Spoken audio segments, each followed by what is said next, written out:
दमोह और पन्ना पुलिस को एक बड़ी सफलता हाथ लगी है, जिसमें अलग अलग 6 एटीएम में विस्फोट कर 65 लाख रुपए की लूट करने वाले 6 आरोपियों को गिरफ्तार किया गया है।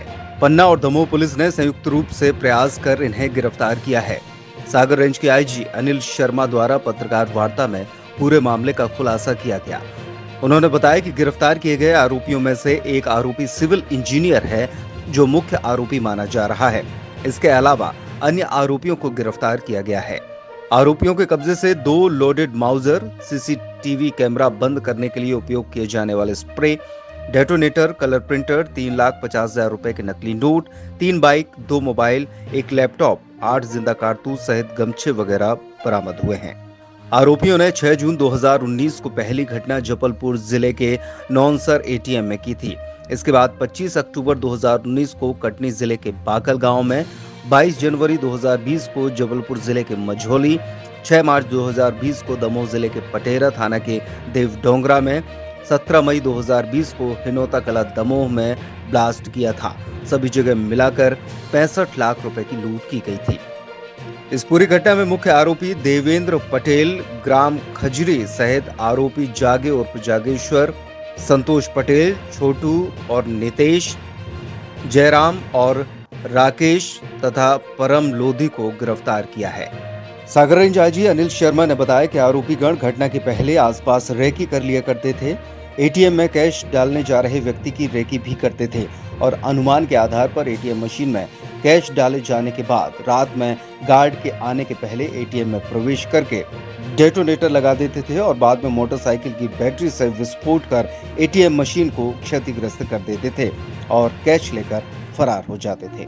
मामला है कितने आरोपी और किस तरह से सुराग में लगा? देखिए, पिछले दिनों दमोह में एटीएम को ब्लास्ट करके और लूट की घटनाएं हुई थी।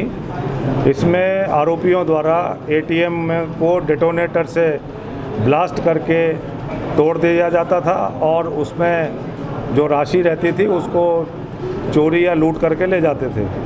ऐसी घटना सबसे पहले दमोह में पटेरा में मार्च में हुई थी। उसके बाद सेम घटना गैसाबाद के हिनोता में अभी 17 मई को हुई थी। दमोह पुलिस लगातार इस वारदात को ट्रेस करने के लिए प्रयासरत रही, लेकिन इसी बीच सिमरिया में भी 19 जुलाई को इसी प्रकार की घटना एटीएम को ब्लास्ट करके चौकीदार को कट्टा अड़ा करके कर दी गई थी। इस घटना के बाद इस तरह की घटनाएं बार बार होने पर और सफलता नहीं मिलने पर डीआईजी छतरपुर श्री विवेक राज के नेतृत्व में दोनों जिलों के अधिकारियों को जोड़ करके एक टीम बनाई गई थी। इस एसआईटी टीम का दायित्व था कि ये एटीएम की वारदातें जो ब्लास्ट करके की जा रही हैं, इनको शीघ्रता से ओपन किया जाए, पकड़ा जाए। और ये बहुत गर्व की बात है कि हमारी एसआईटी ने उन आरोपियों को पकड़ा जिनके द्वारा ये वारदातें लगातार की जा रही थी। इन्हीं आरोपियों द्वारा कटनी में और जबलपुर में भी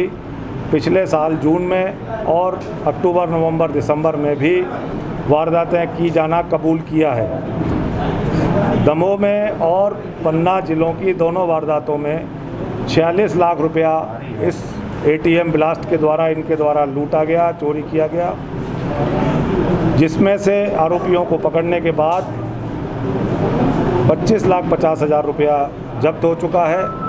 घटना में जो पिस्टल प्रयोग में लाते थे वो हमारे द्वारा जब्त की गई हैं। 3 मोटरसाइकिलें जब्त की गई हैं जो घटना में उपयोग की जाती थी। इसके अलावा जो मुख्य आरोपी हैं इसके देवेंद्र, वो उनके पास से कलर्ड प्रिंटर और नकली नोट भी मिले हैं जिनकी कीमत 3.5 लाख रुपए है। ये उन रुपयों का क्या करते थे, क्यों बनाते थे, कैसे बनाते थे, ये अभी पूछताछ का विषय है। इसके अलावा इन आरोपियों के साथ 4 अन्य आरोपी भी पकड़े गए हैं जो इनका इस अपराध में सहयोग करते थे। कुल 6 अपराधी इस घटना में हमारे द्वारा कस्टडी में लिए गए हैं और इस वारदात को हमारे द्वारा ओपन किया। दमोह पुलिस की क्या भूमिका रही? दमोह पुलिस की जो भूमिका है वो आपके सामने है। आपके यहाँ प्रेस वार्ता भी हम आपके यहीं आकर के कर रहे हैं, इस घटना की जानकारी भी हम आपको दे रहे हैं। दमोह पुलिस और पन्ना पुलिस, दोनों ही ज़िलों में चूँकि ये घटनाएं हुई थी, दोनों पुलिस की टीमों ने मिलकर के समन्वय से काम करके अपराधियों को ओपन किया है। सर एक सिविल इंजीनियर भी है। हाँ, इसमें एक देवेंद्र है, उसके बारे में बताया गया है कि वो सिविल इंजीनियर भी है और खजरी गांव है वहाँ का निवासी। सर अंतर्राज्यीय कनेक्शन भी निकल सकता है जी, अंतर्राज्यीय कनेक्शन भी निकल सकता है। देखिए अब बहुत सारी चीज़ें हो सकती हैं, निकल सकती हैं और वो अभी हमारी विवेचनाओं का विषय है। वो विवेचना में जैसे भी तथ्य आएंगे हम वैसी कार्रवाई करेंगे। जबलपुर कटनी के भी अपराध शामिल बताए जा रहे हैं। हाँ, इसमें इनके द्वारा 2 घटनाएं जबलपुर में और 2 घटनाएं कटनी में भी इसी प्रकार की मोडस ऑपरेंडी जिसमें एटीएम को ब्लास्ट करके की जाती थी, वो भी कबूल की जाना स्वीकार किया है और ये चारों घटनाएं वहाँ पर हुई हैं। आगे हम जबलपुर और कटनी पुलिस को भी इस संबंध में सूचना देंगे। इसके अलावा और भी जिन जगहों पर इस प्रकार की घटनाएं हुई होंगी वहाँ की पुलिस भी इनको आकर के पूछताछ करेगी। हम उन सभी को भी सूचना देंगे और कोऑपरेट करेंगे।